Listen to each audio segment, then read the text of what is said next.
Balla, i cili deklaronte se unë e di fare mirë se kush është personi që është i përfshirë në çështjen e Xibrakës, një person i cili në atë kohë nga SPAK po hetoi Olsi Rama.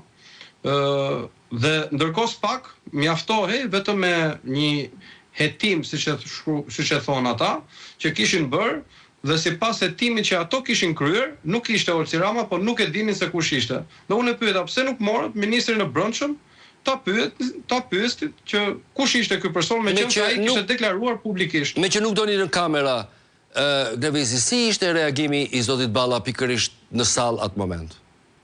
Zoti Balla u largua nga salla. Zoti Balla u largua nga salla. Reagimi i Dumanit ishte po aq interesant, sepse pati disa reagime me shishen e ujit tek përplasje të shishen e ujit tek lozha e parlamentit. Por edhe një herë, mua s'më intereson fare se sa reagon Dumani, rëndësi ka që qytetarët të kuptojnë që çfarë lloj hetimesh bëhen. Gjithë ky institucion me qindra miliona euro nuk erdhi dhe nuk e mori dot kurrë në pyetje ta Ulan Ballën që ta pyes, "Ore, kush është ky person?" Dhe mirë kjo, por nëse një person është në dini për një personazh tjetër, një individ tjetër i cili është i përfshirë në narkotrafik, ky person nëse nuk e kallëzon këtë krim, ai person duhet hetuar për mos kallëzim krimi. Dhe unë i kërkova Dumanit, nëse ti nuk e ke hetuar atëherë, merre sot me vete kur të dalësh ta Ulan Ballën dhe hetoje për mos kallëzim krimi. Se nëse ti e di që kush është ky person dhe nuk e kallëzon, ti je pjesë e krimit dhe ke kryer krim duke mos e kallëzuar. E njeh ligji shqiptar.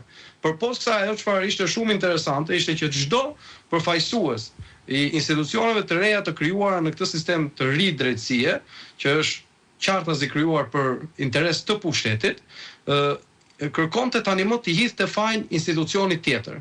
Për shembull, ILD-ja deklaron që ne nuk kemi mundësi dhe fuqi të kryejmë detyrën tonë. Prokurori i përgjithshëm thotë që mua më janë hequr të gjitha mundësitë për ta kryer detyrën time, sepse kemi mungesë njerëzish, kemi mungesë kapacitetesh, mungesë resursesh. Të njëjtat gjë i ka thënë në fakt edhe KLG-ja në komisionin e ligjeve. Pra tani të gjithë krerët e institucioneve kërkojnë justifikime për të treguar që ne s'kemi mundësi ta kryejmë këtë punë, sepse realisht reforma drejtësi ka vdekur. Qëndrojmë pak këtu, reagimet pyetjet ndaj Dumanit ishin pyetje të forta. Ato tingëlluan për qytetarët që ju thoni se i drejtoheni, dhe këtu ka një pyetje, nën pyetje shtesë, kujt qytetari i drejtoheni ju? Eksaktësisht. Çdo qytetar. Jam kurresht.